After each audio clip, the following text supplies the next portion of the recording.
All right, joining me once again here on the Matthew Filipowicz Show is my good buddy Greg Kaufmann. Greg is the writer of This Week in Poverty, the weekly column for The Nation magazine, which focuses on the plight of the poor. You can find it at thenation.com. You can also find Greg on Twitter at Greg Kaufmann. Greg, thank you so much for being on the show again.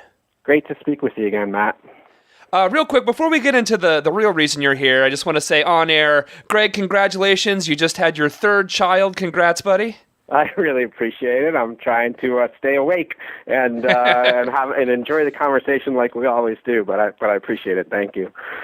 All right. So recently, though, you wrote about an idea that you had called an anti-poverty contract for 2013. So just tell me, where exactly did this idea come from? Well, I mean, the idea comes from in the past year that I've been working on the poverty beat.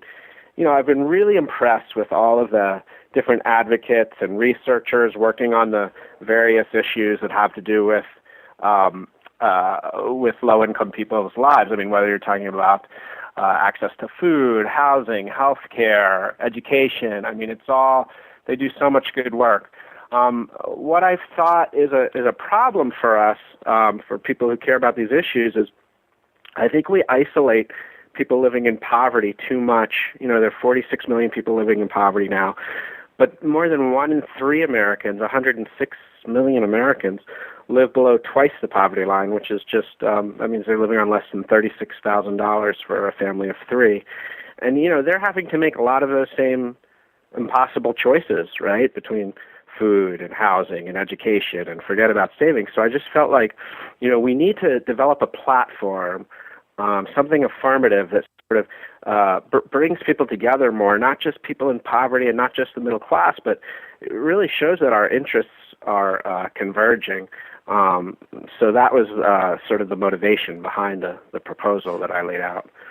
I mean, in general, it sort of mirrors, I guess, kind of the broader progressive problem of groups working together and actually kind of, you know, actually realizing that a lot of groups have very common goals, but oftentimes maybe get a little caught up in their own, very warranted agendas. But sometimes, just the messaging for groups that have common interests could be clearer, and there could be more solidarity between groups. Yeah, I think that's absolutely a part of it. And let me just add another reason I was thinking about this is because the groups have done a fantastic job. You know, whatever their particular issues are during the budget debate, they've really come together well to advocate for more progressive policies. There's a campaign called Save for All, out of the Coalition of Human Needs, and I don't know how many thousands of groups across the country have been involved in that, but you know, they've really done a great job protecting the investments that we're trying to protect, the investments we all care about.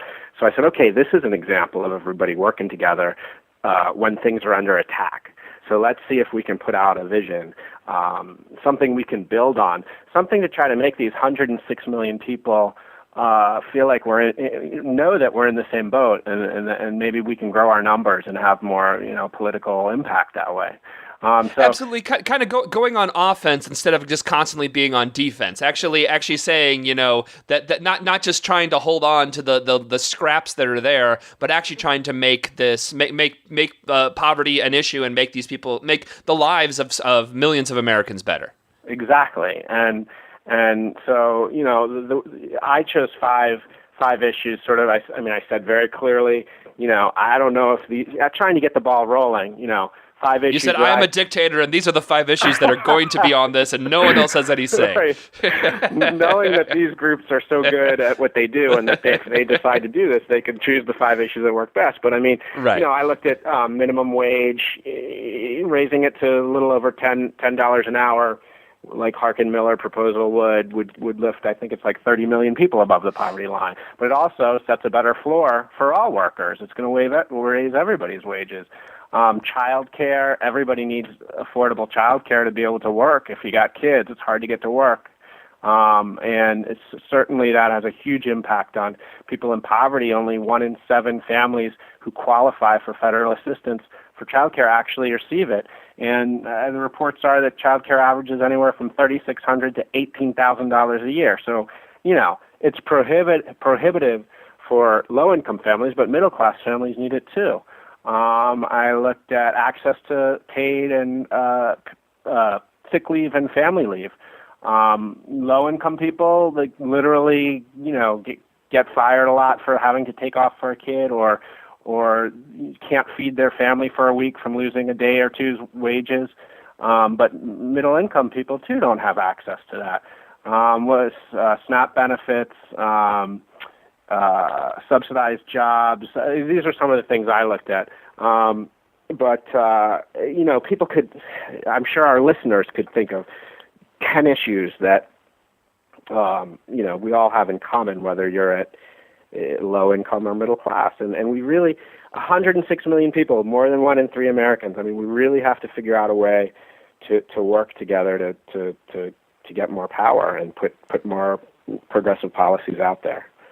And so, again, the general idea is to come up with about 5 kind of poverty, low income, and things that even, that go up even to middle class issues, and actually trying to have a coalition of saying, these are the things that we want. We want these 5 major things that we want these passed. We want this going on right here, right now.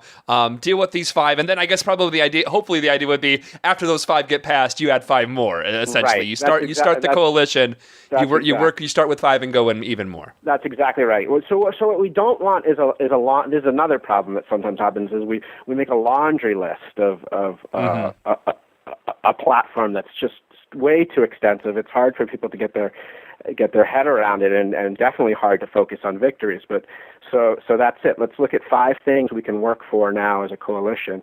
And actually, there is one pretty prominent group that let me know that they're working on building a national coalition based on this idea. They've sort of tweaked it. I think they might add a 6th point kind of thing, but it is exciting. I mean, and then did you tell them that 6th point is no way that's going in? Because I am saying that this has to be 5. I made it clear these are the 5. You people have been doing this work for decades, but I've been blogging now for a year about poverty, so you got to listen to me. No, but I mean, the thing is, Matt, and you know this from your work, how talented and knowledgeable people are who devote their lives to these issues. So we have to find ways so that they're referencing each other's work. And also, I really think we have to find ways, at least I'm here in Washington, we have to find more ways to be in the neighborhoods, in the communities, with workers, with families, and making these issues and people's lives much more visible.